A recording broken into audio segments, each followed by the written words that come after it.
Welcome back. On the click of this button, we would want to be able to increment the value for this. And for that, we said we need state. The other thing which we looked at is the fact that this function is now outside the function component. As the function component becomes more and more complex, it's better that we convert it into a normal component or actually a class component. So in this step, let's start with creating a class component for counter, and what we would do is we would start adding state to that class component. Let's get started right now. The first thing I would start doing is class counter. What we would want to do is extends component, right? That's basically what we would want to be able to do. Extends component. And let's import the component from React. And over here, we need to add a render method. Inside the render method, what we want to do is we would want to return the thing back. Isn't that cool? Let's format it a little better so that we can see everything which is happening in here. So we created the counter component, we added render method, and we returned the stuff back. Let's see if it renders the same way. Let's do +1, increment is getting called. What we want to do is we don't really want to have increment method outside the counter now. What we want to do is we would want to have the increment method inside the class. And once you want a method inside the class, I would need to remove the function and I would put it in here. So now let's see what would happen. This is no longer a global method increment. This is now part of the class counter. Oops, increment is not defined. It says increment is not defined because if you want to call a locally defined method, you need to do this dot increment.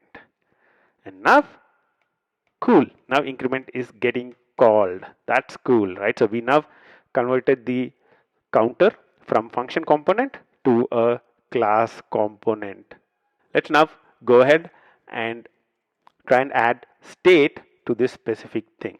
One of the important things in React is whenever you would want your component to have state, the best practices to follow are, number one is define the initial state in a constructor. So in a constructor is where you would actually define your initial state. Once you define the initial state in the constructor, in the specific methods, so on the increment, what we need to do? We would need to update this state, right? So what we would need to do is this state of the component at the start in the constructor, what would be the state of the component? We'll have a counter set to a value of 0.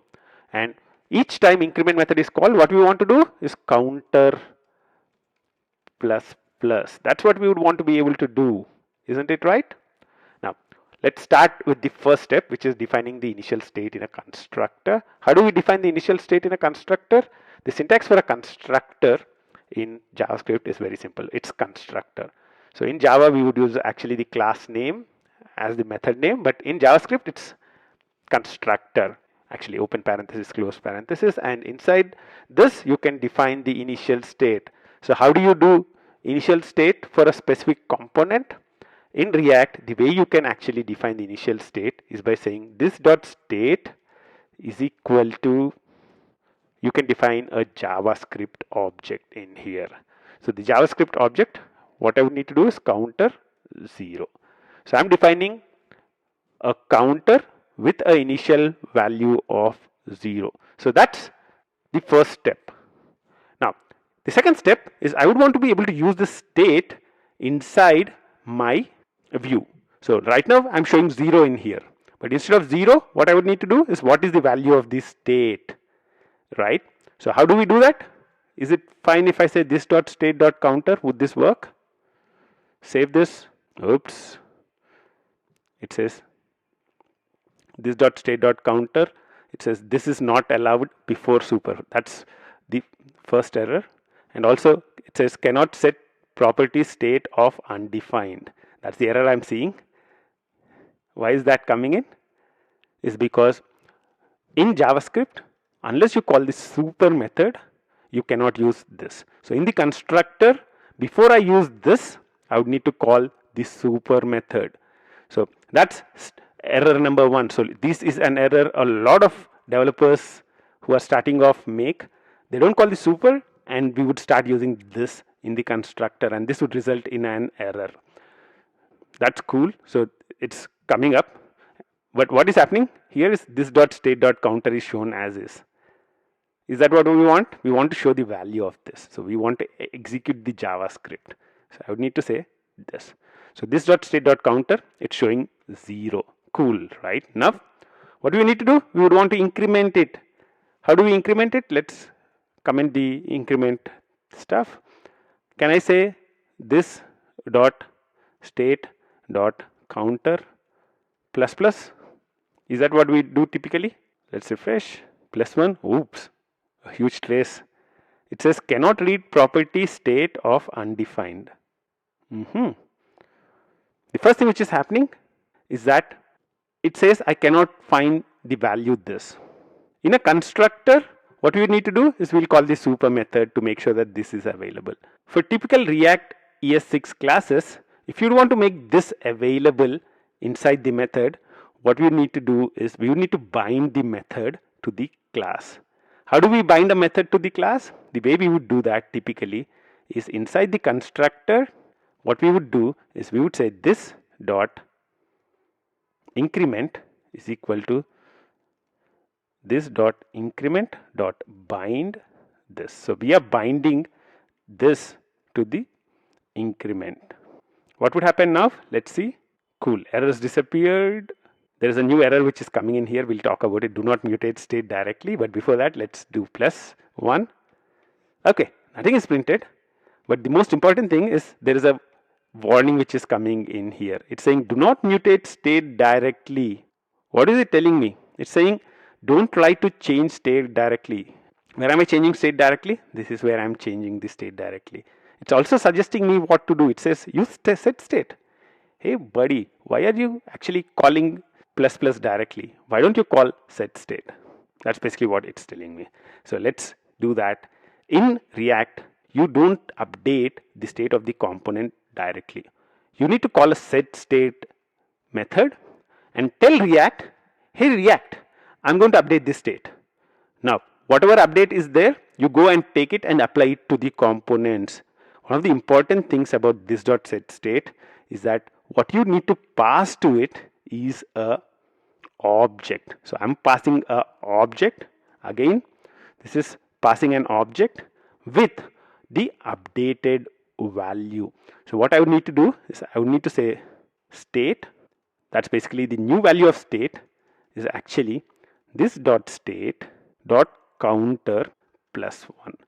Let's format this a little bit and save this. Let's see what would happen. Cool, +1. Nothing is happening. Nothing is happening because I actually made a mistake down here. It should not be state, it should be counter. So the new value of counter inside this state is this dot state dot counter +1. Now let's see what would happen. Let's comment out the increment. If it was already commented, that's cool. Now let's do a +1, and now you can see that the state is getting incremented. So whenever I do a +1, this is getting incremented as well. Isn't that cool? So now what we have is a component to do a +1. So when I do a +1, it gets incremented by 25. In this step, we started with converting the counter function component into a class component. The first thing we had to do was to create the render method and have the counter class extend component. We needed to remove the function keyword before we moved the increment method inside the class. After that, we started focusing on state. We wanted to add a state to this specific component. We wanted to have a counter variable representing the state of this. And we defined a constructor where we initialize this state. And we saw that if I wanted to use this, I needed to call the super class constructor. So this would call the constructor of the super class. And only once this is called, we would be having this. So once we have this state set, we saw that the increment method did not have this available. To enable that, we had to bind this to the increment method inside the class. The last thing we did was to update the state But in React, we never update state directly. That's a very bad practice. All that we need to do is update the state by calling the set state method. Once we call the set state method, React would look at what is changing, and based on it, it would efficiently update the component. We have just started with state, and there are a lot of things that you need to understand about state. We'll look at that and a lot more in the subsequent steps. Until then, bye bye.